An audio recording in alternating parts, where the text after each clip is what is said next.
नमस्कार विद्यार्थी मित्रांनो, इयत्ता 5वी शिष्यवृत्ती परीक्षा मार्गदर्शन अंतर्गत विषय आपला आहे बुद्धिमत्ता, घटक आहे आकलन आणि त्यातला हा घटक आहे इंग्रजी अक्षरमाला। प्रश्न बघा आपल्या समोर आहे। प्रश्न वाचा। वरील इंग्रजी अक्षरमालेतील अनुक्रमे 2, 15 व 25 क्रमांकाचे अक्षर घेतल्यास तयार होणाऱ्या शब्दाचा विरुद्ध लिंगी शब्द पर्यायातून शोधा। बघा प्रश्न व्यवस्थित वाचा। प्रश्न समजला तर मग पुढे बघूयात काय म्हटले। अनुक्रमे जे म्हणजे का या ठिकाणी अक्षरमालिका आहे, या अक्षरमालिकेला अनुक्रमे जर आपण क्रमांक दिल्या, प्रश्नपत्रिकेत क्रमांक नसतात, आपल्याला क्रमांक द्यावे लागतात। आता हे अनुक्रमे क्रमांक दिल्यास ते क्रमांकामधला 2 नंबरचं अक्षर घ्यायचं, त्यानंतर 15 नंबरचं घ्यायचं, त्यानंतर 25 नंबरचं अक्षर घ्यायचं आणि त्यापासून आपल्याला काय करायचं आहे, शब्द तयार करायचा आहे। शब्द तयार करून तिथं थांबायचं नाही। पुढं बघा काय विचारलं, विरुद्ध लिंगी हा महत्त्वाचा शब्द आहे।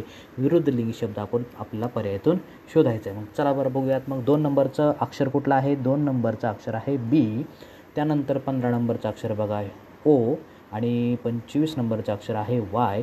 म्हणजे यापासून आपल्याला एक शब्द मिळतो, तो म्हणजे काय, बी ओ वाय। हा बी ओ वाय हा शब्द आपल्याला मिळाला, म्हणजे बॉय हा शब्द या ठिकाणी मिळाला। बॉय म्हणजे काय, मुलगा। बरं, मग आता काय विचारले प्रश्न पुढं, विरुद्ध लिंगी शब्द आपल्याला पर्यायातून शोधायचा आहे। हे पूर्ण प्रश्न समजून घेतला पाहिजे, कारण या ठिकाणी बघा पर्याय 3 नंबरचा पर्याय आपल्याला काय दिला आहे, बॉय दिलेला आहे।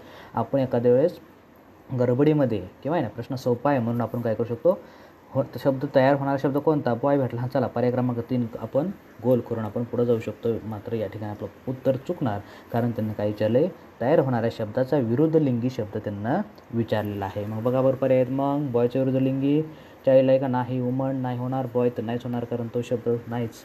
पुढं बघा पर्याय क्रमांक 4, बॉयचा विरुद्ध लिंगी शब्द आहे गर्ल। बॉय म्हणजे मुलगा आणि गर्ल म्हणजे मुलगी, म्हणून पर्याय क्रमांक 4 हे आपल्या या ठिकाणी उत्तर असणार। धन्यवाद। आवडल्यास लाईक आणि सबस्क्राईब नक्की करा।